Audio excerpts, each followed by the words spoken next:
You've probably seen a lot of these iceberg videos that have populated the YouTube scene. Basically, one of the main topics that people like to talk about using these iceberg formats is lost media. It's actually really popular, and it just means that suddenly a piece of media or content can just vanish from the internet, and in some cases, it never truly existed. I'm going to be talking about some of my most wanted. Just know, quite a few of these entries may or may not ever be found. Cat News, Cartoon Network. Do you recall the time I made 2 videos on the Cat News bumper that was rumored to exist? Well, guess what? It's still lost. I've searched the internet and YouTube itself, and I cannot find any trace of updates regarding this bumper at all. One of the earliest website mentions of this dates back to November 2nd, 2021. More recently mentioned on r/lost media 3 years ago, but both had no updates ever since. As stated on both websites, it was believed to be on Cartoon Network as a prime suspect. One of the main things we could only know about it so far are the premise and pretty much where it likely would have aired. About cats who were news anchors. They were real cats and they wore ties, and had cute names and stuff. I think it aired on Cartoon Network, but I could not find anything online about it. And then after that, a few years went by and the search practically went dormant for a little while. I even searched for results within the last year and basically came up with nothing. Since there has been a lot of media found within the last few years, I believe that there is still hope to find Cat News. That being said, I'm uncertain if it's obscure or not, but the content there seems very interesting and I hope it can get found within the next few years. Hirogata, Lost Japanese Railroad PSA.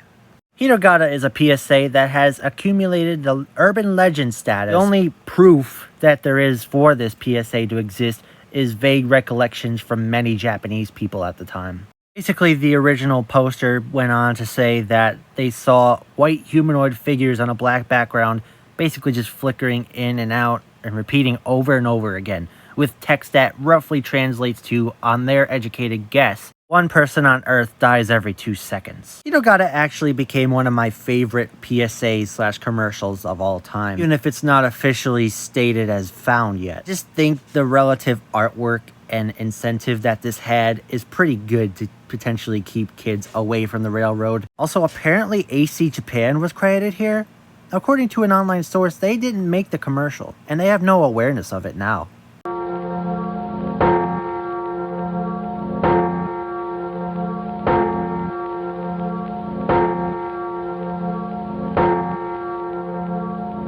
Ubi Interstitial Shorts, Noggin. These were short-form episodes of Ubi that aired on Noggin in between commercial breaks from 2000 to 2002. They're classed as partially lost, which also means they're partially found. Most of them have been found, but a few of them are either incomplete or entirely absent and lost. The only ones that have no trace of themselves anywhere are Slide, which can only be seen in a Feet Face promo, Things You Can Do, and Puppy, which unfortunately has no image of what we're working with.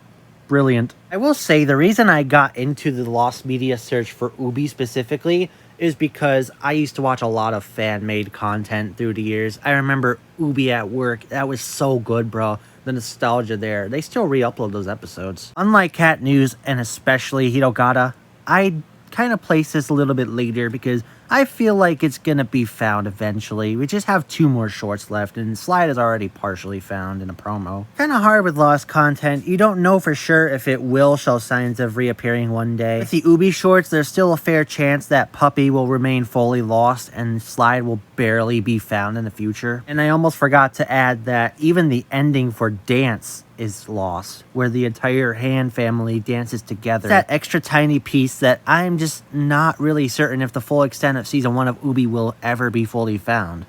JBVO, your all-request cartoon show, Cartoon Network. JBVO was a talk show hosted by Johnny Bravo, and it sells the illusion of a live talk show. Johnny would joke around, answer letters and phone calls, and even play the episodes of various Cartoon Network shows at the time. Formerly, we only had rumors of the holy grail of the search, JBVO Dragon Ball Z request. After a long search, a certain YouTuber came up and posted a clip of the episode, which actually shined light on some more hope that it will be found, which it eventually was. There were only 28 episodes of JBVO. Half of the episodes have been found, but the remaining half is still lost. Johnny Bravo is awesome, even to a 2005 guy such as myself, so I would really like to find these episodes when they eventually resurface online, but I'm starting to think that unlike the other entries, it is more than possible here.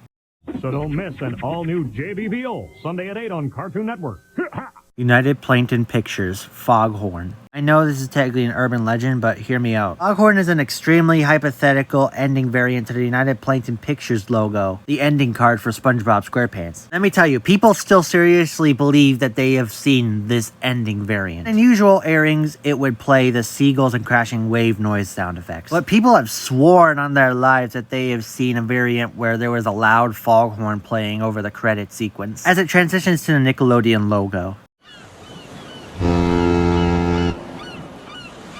Obviously, this is an urban legend, but I was one of those people who actually thought that this was very interesting enough to actually merit a search for it to be found. People have actually confused it with a cow moo that played at the end of Texas and other episode-specific noises. I couldn't find a given answer as to when Nickelodeon actually started their split-screen credits, so this search just went all over the place, if you could even call it a search for an urban legend bumper. Mind you, this was still a very excellent topic to wonder about, and it still is today. It's very interesting when an ending credit sequence uses an alternate sound, and the confirmed ones for Texas in another episode actually is very awesome to hear, because they actually took this premise and executed it canonically. And that's it for this Lost Media video. I haven't even talked about a good portion of these entries. JBVO for one, I haven't talked about that ever. Anyway, I will see you all in the next video.